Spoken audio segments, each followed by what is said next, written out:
4 जनवरी 2024 प्रधानमंत्री मोदी अपने social media handles पर लक्षद्वीप की कुछ फोटोज डालते हैं। हालांकि इन फोटोज में मालदीव्स का कोई जिक्र नहीं था, लेकिन मालदीव की सरकार में बैठे हुए कुछ पॉलिटिशियंस इन फोटोज पर कुछ इस तरीके से रिएक्ट करते हैं कि दोनों देशों के बीच सालों पुरानी दोस्ती खतरे में आ जाती है। कुछ ही दिनों में हालात इतने सीरियस हो जाते हैं कि सोशल मीडिया पर बॉयकॉट मालदीव्स का ट्रेंड चलने लगता है। मालदीव्स की सरकार के मिनिस्टर, जिनकी वजह से पूरी कंट्रोवर्सी शुरू हुई, मरियम शरीफ, अब्दुल्ला माजी, इन्होंने जो कमेंट्स इंडिया और इंडियन प्राइम मिनिस्टर के ऊपर किए, मानो ऐसा लगता हो कि इनसिक्योरिटी की वजह से किए हों। इनका मानना था कि प्रधानमंत्री मोदी का एजेंडा है लक्षद्वीप को मालदीव से आगे बढ़ाने का, लेकिन इन कमेंट्स में कई पर्सनल अटैक्स भी किए गए। मरियम ने ट्विटर पर प्रधानमंत्री मोदी को इजराइल का पपेट कहा। उनके कलीग ने ये कहा कि लक्षद्वीप की फोटोज मालदीव टूरिज्म इंडस्ट्री को चैलेंज करने के लिए खींची गई हैं और स्टीरियोटाइप करके इंडिया के खिलाफ ही कमेंट करने लग गए। इन्होंने ओपन यूरिनेशन के विजुअल शेयर किए और कहा कि ये इंडियन कल्चर है। और फिर क्या, सोशल मीडिया पर इस सब की वजह से पूरी लड़ाई ही छिड़ गई। जब इंडियंस ने यह कहना शुरू कर दिया कि वह अपने होटल और फ्लाइट्स की बुकिंग कैंसिल कर रहे हैं, तो कहीं जाके मालदीव की सरकार को इसकी सीरियसनेस समझ में आई और फॉरेन मिनिस्ट्री ने ये कहा कि जो ओपिनियंस यहाँ पर इनके मिनिस्टर्स ने एक्सप्रेस किए हैं वो उनके पर्सनल ओपिनियंस हैं और मालदीव सरकार के व्यूज इसको रिप्रेजेंट नहीं करते हैं। बाद में इनकी सरकार ने इनके 3 मिनिस्टर्स को सस्पेंड भी कर दिया। लेकिन बात यहाँ पर दोस्तों सिर्फ मालदीव्स बनाम लक्षद्वीप की नहीं है, ये सिर्फ सोशल मीडिया की लड़ाई नहीं है। इस पूरी कंट्रोवर्सी के पीछे छुपी है एक नफरत की पॉलिटिक्स, एक जियोपॉलिटिकल एजेंडा, जिसकी वजह से ये सब हुआ। एक चीज जो आप सभी जानते होंगे दोस्तों कि मालदीव एक बहुत छोटा सा देश है। इस पूरी कंट्री की सिर्फ 5 लाख लोगों के अराउंड पॉपुलेशन है और यह देश आइलैंड्स से बना है। इस देश में 1000 से ज्यादा आइलैंड्स हैं, लेकिन 1000 से ज्यादा आइलैंड्स में सिर्फ 200 के करीब आइलैंड है जहाँ पर इंसान रहते हैं। लेकिन इन 200 में से 150 से ज्यादा आइलैंड्स रिसोर्ट आइलैंड्स हैं, यानी कि बेचे जा चुके हैं। ये आइलैंड्स प्राइवेट कंपनीज को बेचे गए हैं, जिन्होंने वहाँ बड़े बड़े रिसोर्ट्स खोल रखे हैं। जाहिर सी बात है, पूरा देश टूरिज्म पर टिका हुआ है। मालदीव की इकोनॉमी टूरिज्म पर निर्भर करती है। इस देश की इकोनॉमी में टूरिज्म का योगदान 28% है। वहीं फॉरेन एक्सचेंज में 60% योगदान टूरिज्म सेक्टर का होता है। मालदीव टूरिज्म डिपार्टमेंट के अनुसार 2023 में यहाँ आए टूरिस्ट सबसे ज्यादा भारतीय थे। इसके बाद रूस और चीनी टूरिस्ट का स्थान है। साल 2023 में 2,09,198 भारतीय पर्यटक मालदीव गए थे। ताजा विवाद के बाद सोशल मीडिया पर बॉयकॉट मालदीव और चलो लक्षद्वीप ट्रेंड चल रहा है। हजारों भारतीयों ने मालदीव के लिए अपनी फ्लाइट्स, टिकट्स और होटल बुकिंग कैंसिल करा दिए हैं। मालदीव के लोगों के लिए रोजगार का सबसे बड़ा आधार ही टूरिज्म है। यहाँ रोजगार में टूरिज्म का योगदान 1/3 से ज्यादा है। वहीं पर्यटन से जुड़े सेक्टर्स को भी शामिल कर लें तो कुल रोजगार में टूरिज्म की हिस्सेदारी 70% है। अब आप समझ लीजिए कि अगर भारतीयों ने मालदीव जाना छोड़ दिया तो इससे इस देश की टूरिज्म इंडस्ट्री तबाह ही हो जाएगी। इसलिए अब मालदीव सरकार बैकफुट पर आ गई है।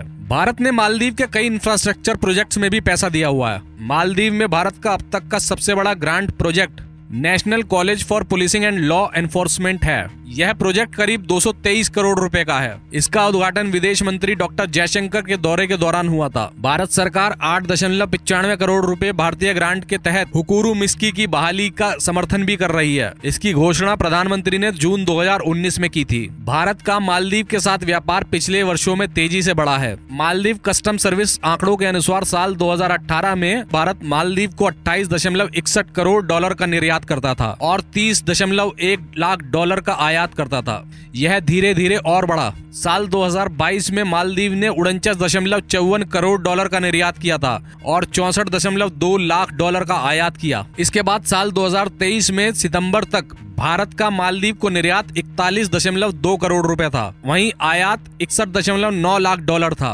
ताजा विवाद के बाद इन आंकड़ों में गिरावट आने की आशंका है और इससे मालदीव की इकोनॉमी को काफी नुकसान होगा। मालदीव में करीब 26,000 भारतीय रह रहे हैं। ये लोग मालदीव की इकोनॉमी में बड़ा योगदान देते हैं। साल 2021 में भारतीय कंपनी एफकॉन्स ने मालदीव में सबसे बड़े इंफ्रास्ट्रक्चर ग्रेटर माले कनेक्टिविटी प्रोजेक्ट पर काम किया था। इसके अलावा कई बार भारत सरकार ने भी मालदीव की मदद की है। भारत सरकार ने ऑपरेशन कैक्टस 1988 के तहत तख्तापलट की कोशिश को नाकाम कर मालदीव की सरकार की मदद की थी। साल 2014 में ऑपरेशन नीर से मालदीव को पेयजल की आपूर्ति की गई थी। वहीं कोविड के दौरान ऑपरेशन संजीवनी के तहत मालदीव को दवाइयां पहुंचाई गई थी। तो एक बात तो पूरी तरीके से साफ है कि मालदीव की मुइज़ो सरकार अब बैकफुट पर है। हालत यह है कि भारत से बैर मोल लेने के लिए मालदीव में ही मुइज़ो सरकार का भारी विरोध शुरू हो गया। मालदीव के पूर्व राष्ट्रपति मोहम्मद नशीद ने पीएम मोदी की लक्षद्वीप यात्रा का मजाक उड़ाने वाले कमेंट्स की निंदा की है। ये सब बातें प्रमाण करती हैं कि चीन के बहकावे में आकर मालदीव ने भारत से दुश्मनी मोल ले ली, लेकिन यह उसे भारी पड़ गया। टूरिज्म ही नहीं बल्कि कई मामलों में यह देश भारत पर निर्भर है। अब आगे चलकर किसी भी प्रकार से मालदीव भारत से अपने रिश्तों को ज्यादा बिगाड़ता है तो उसका बर्बाद होना पूरी तरीके से तय है।